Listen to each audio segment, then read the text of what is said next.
그리스도인들은 모두 깨달음의 증인이 되어야 됩니다.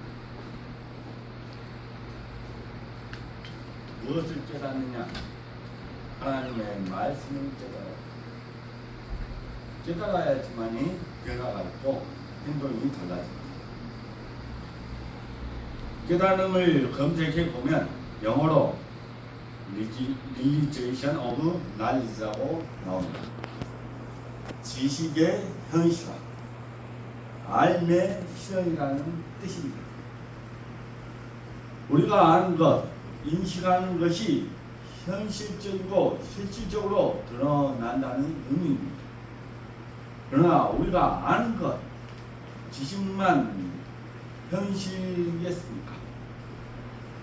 우리가 모르는 것, 우리가 인식하지 못하고 있는 것이지 현실로 드러난 것도 있습니다. 제가 천체 물리학 책을 좀 좋아해서 몇 가지 읽었습니다. 천체 물리학 책을 읽다 보면 나 자신이 인식할 수 없는 부분들이 드러나 있구나 하는 것을 알게 됩니다. 예도 우리가 우주를 보면 표면이 어떻게 보입니까? 그냥 없는 것처럼 보이죠. 우주도 보이지 않지만 곡선을 그리고 있습니다. 우주는 여러 별과 은하로 구성되어 있고요.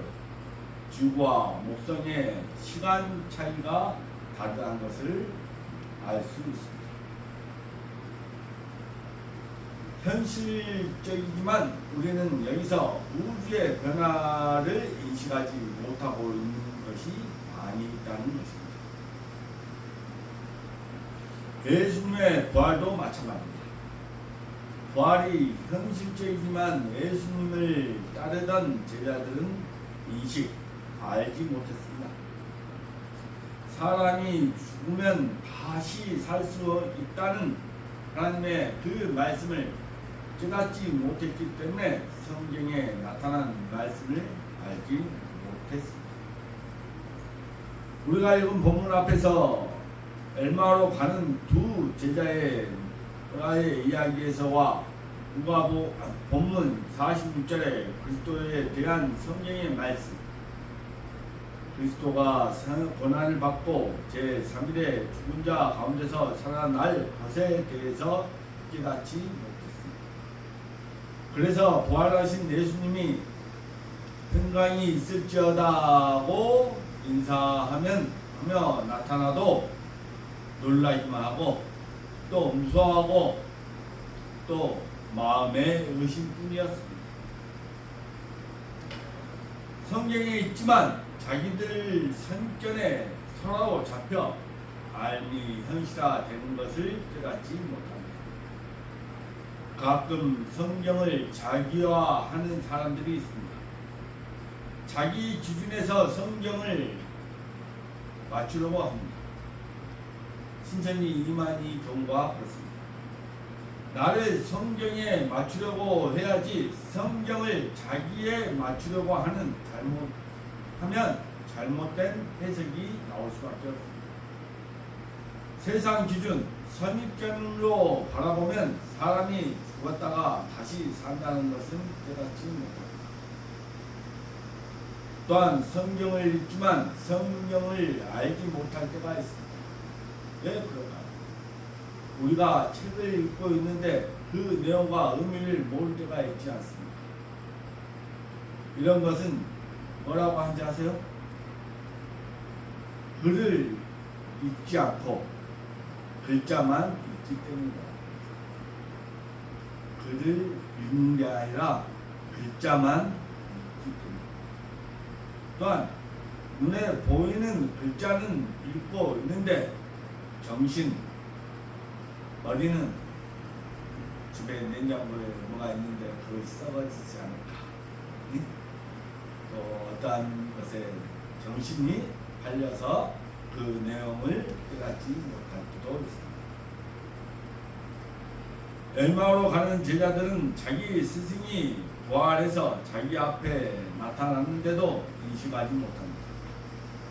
본문의 제자들은 예수님이 부활했다는 소식을 들었으나 직접 나타나신 자기 스승을 알아보지 못하고 의심하고 또한 연가하고만 보는 것입니다. 이것은 인간의 선입견과 성경, 하나님의 말씀을 읽고 들었는데 깨닫지 지식의 현실화를 인정하지 못했기 때문입니다.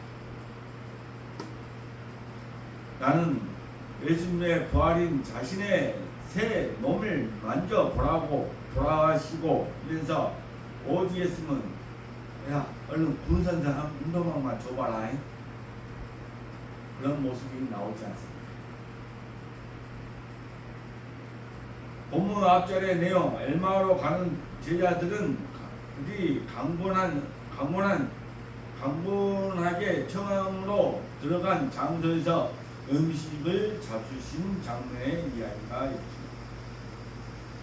부활하신 예수님은 후에 베드로가 구운 생선을 드시는 내용도 나옵니다. 이처럼 부활의 몸은 예수님께서 본문 39절과 40절의 말씀처럼 영으로만 아니라 살과 뼈가 있는 새로운 몸임을 드러내주고 있는 것입니다. 모세의 율법과 선지자들 글과 시편에 예수님에 관한 기록들이 있어도 우리가 그것이 내 삶의 현실화, 직접 다가오는 그런 깨달음을 갖지 못하면 그 믿음은 헛된 믿음이 되는 것입니다. 그러나 예수님은 마음의 문을 열게 하십니다. 우리가 읽은 본문 앞절 32절의 말씀입니다. 그들이 서로 말하되 길에서 우리에게 말씀하시고 우리에게 성경을 풀어주실 때에 우리 속에서 마음이 뜨겁지 아니하더냐. 25절 마음이 더듬이는 자들이라는 예수님께 핍박받던 두 제자의 고백입니다. 우리는 우리 주님께서 우리가 성경 하나님의 말씀을 깨달을 수 있는 마음과 또 생각과 이해력을 주셨다는 것입니다.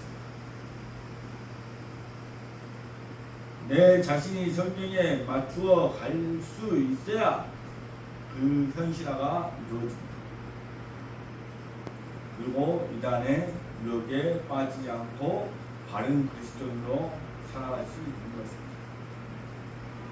더욱 중요한 것은 부활의 신앙을 잊지 않아야 하죠. 우리는 우리가 깨달은 바의 증인으로 살아가야 합니다. 그리스도의 부활뿐만 아니라 47절 예수 그리스도의 이름으로 제 사함을 받을 수 있는 회개의 지혜가 주어졌다는 것을 깨닫는 증인이 되어야 합니다. 증인으로 산다는 것이 어떤 삶일까요? 거창하게 뭔가 하는 것이 증인으로 사는가? 기존의 내 삶의 변화를 보는 것입니다. 삶 속에서 나의 생활 속에서 기존과는 좀 다른 모습으로 자라가는 것입니다. 그게 성화입니다. 삶의 영적 제사가 합당하고 합리적인 나의 일상의 예배입니다. 이제 우리는 먼저 예수 그리스도의 고난과 부활을 깨달아야 합니다. 그 고난과 부활은 우리의 제 사함을 받을 수 있는 회개의 기회를 주신다는 것입니다. 구약의 일시적인 범죄나 함옥죄 같은 제 사함이 아닙니다. 일시적으로 반복해야 하지만 반복하는 것이 아닙니다. 예수 그리스도께서 대속자가 되셨으니 더 이상 반복이 아니라 영원한 제사함을 이루어졌다는 말씀입니다. 제사함을 통한 새 몸도 다시 우리는 태어나 부활의 희망을 열어가는 그리스도인. 이는 우리만이 아니라 인류 전체에 해당되는 말씀입니다. 그러므로 우리는 성경 하나님의 말씀을 알고 깨달아 현실화된 실질적으로 내 눈앞에 있는 하나님의 말씀을 전하는 증인으로서 하루하루를 살아가는 우리 관계교회 성도님들이 다 되시길 기도드리겠습니다.